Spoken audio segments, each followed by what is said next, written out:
শুধু দর্শক বন্ধু, আপনারা দেখছেন একে নিউজ বাংলা। আর এই মুহূর্তে উপস্থিত রয়েছে কলকাতা হাইকোর্ট। কিছু মুসলমান আলেম তারা বলছেন যে বিজেপির হাত থেকে বাঁচতে গেলে তৃণমূলকে ভোট দিতে হবে, কিন্তু হাসন কেন্দ্রে কাজল শেখ জেলা পরিষদের সভাধিপতি, তিনি হাসন কেন্দ্রে তৃণমূলের প্রার্থী। তিনি এবার ভোট প্রচার শুরু করেছেন তারা মায়ের মন্দিরে পুজো দিয়ে।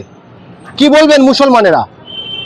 আর একদিকে আমরা দেখতে পাচ্ছি যে বসিরহাটের মাওলানা মুফতি মাতিন সাহেব, এই নওশাদ সিদ্দিকী যখন তারা দল তৈরি করেছিলেন, তীব্র কটাক্ষ করেছিলেন এবং বলেছিলেন নওশাদ সিদ্দিকীকে ফজা মুখ্যমন্ত্রী হবে। আজকে বলছেন যে আমি মমতা ব্যানার্জির ডাকে বৃহত্তম স্বার্থে আমি তৃণমূলের প্রার্থী হয়েছি। জানি না মুসলমানদের তিনি কি উপকার করতে পারবেন। এই প্রসঙ্গে আলী আফজাল চাঁদ, কলকাতা হাইকোর্টের বিশিষ্ট অ্যাডভোকেট আলী আফজাল চাঁদ কি বলছেন শোনাবো আপনাদের। বাংলায় একটা কহাবত আছে, ঠেলায় পড়লে বিড়ালও গাছে ওঠে। ভোট বড় বালায়, ভোট বড় বালায়।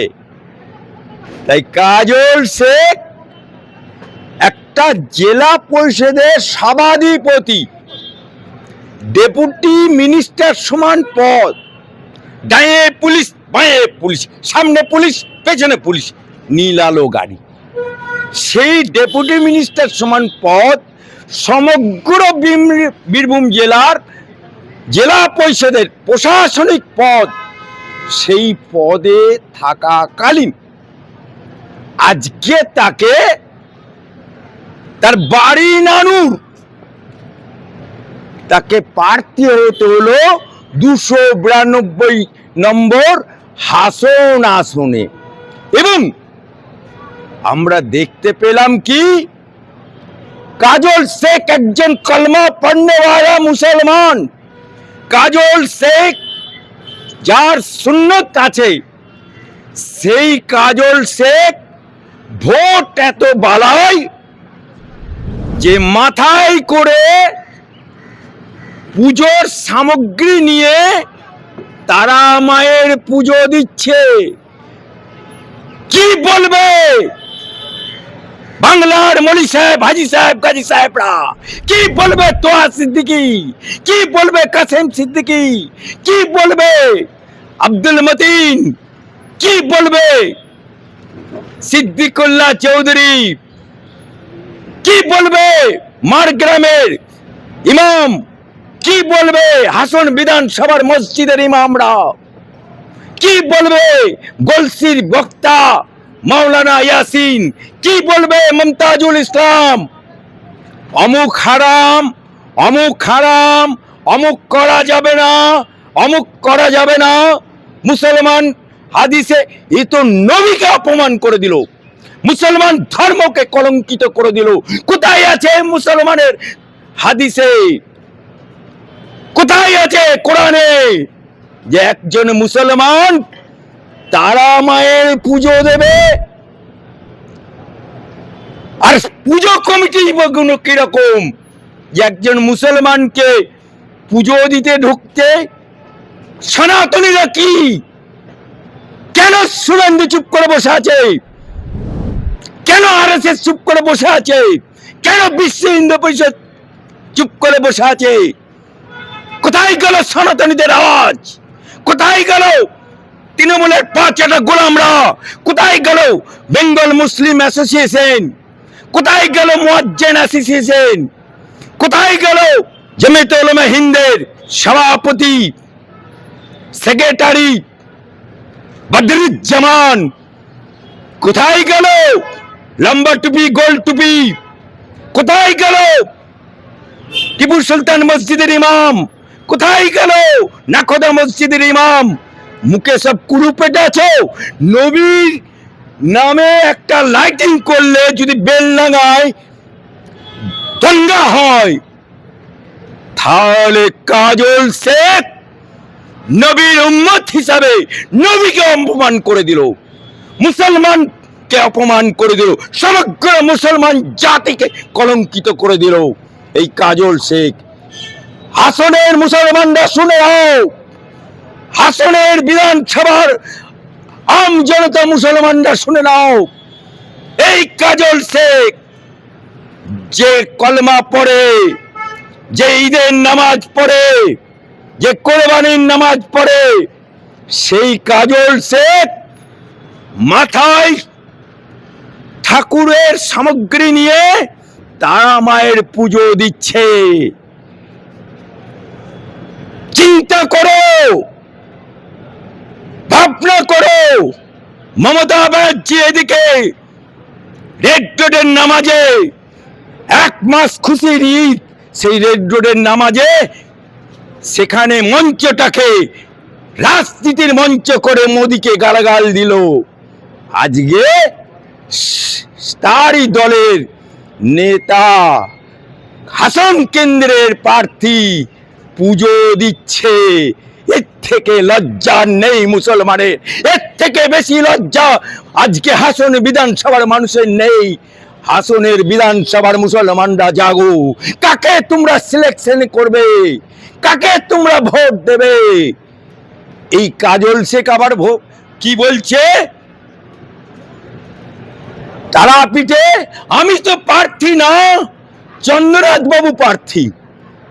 তাহলে চন্দ্রনাথ বাবু যদি প্রার্থী হয়, তাহলে তোমার নামটা কেন ঘোষণা হলো? তাহলে তুমি চন্দ্রনাথকে নিয়ে বলো পরিষ্কার যে আমি প্রার্থী না, চন্দ্রনাথ বাবু প্রার্থী। মার গ্রামে গিয়ে বলো। তারাপীঠে কেন বলছো?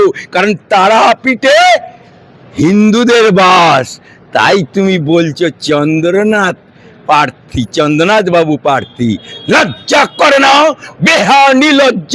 দেখেননি একটা ফজা ময়দানে লেগেছে, সে এখন মুখ্যমন্ত্রী হবে, ইন্ডিয়ান ফজা।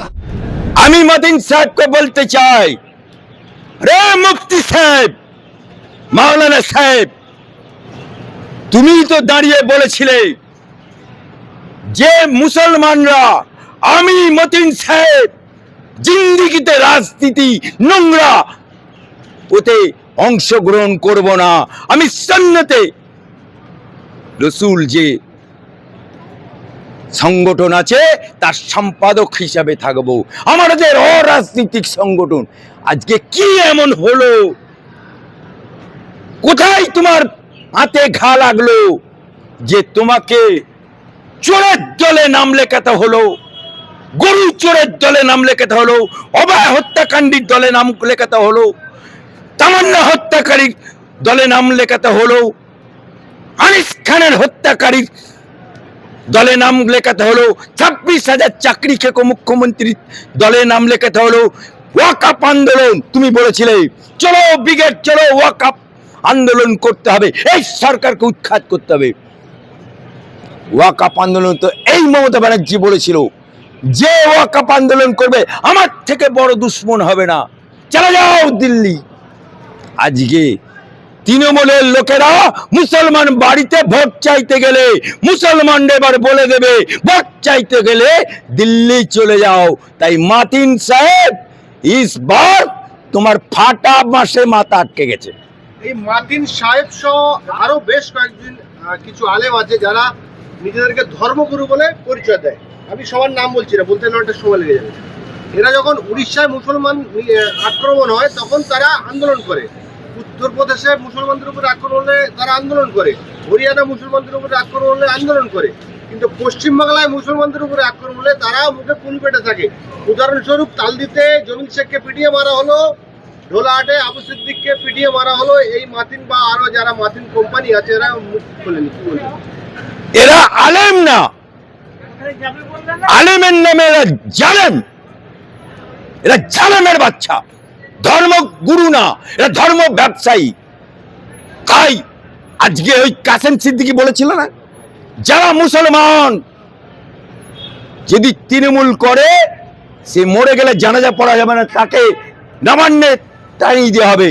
আর ওখানে বলেছিল চোর চোর চোর, নবান্নি কোম্পানি চোর চোর। সেই কাসেম সিদ্দিকী আজকে তৃণমূলের প্রার্থী। अब क्या करेगा रे कासिम, तेरा मरने के बाद क्या होगा? कासिम सिद्दीकी ভাগ পায় না, भाग, ওই জন্য গেছে হয়তো ভাগ পাবে তৃণমূল। সে ভাগ পাবে না কি পাবে আগে দেখুন ইলেকশন চালু হয়ে গেছে, এমনিতেই মমতা বাবুর ফাটে বাসা মাথায় আটকে গেছে, বাঁচাও সাধুবা বলে বাঁচতে পারছে না। আর বাকি তৃণমূলের ওই 5-8টা মুসলমান গুরু আর যেগুলো যোগদান করেছে, খালি ইন্তেজার করুন।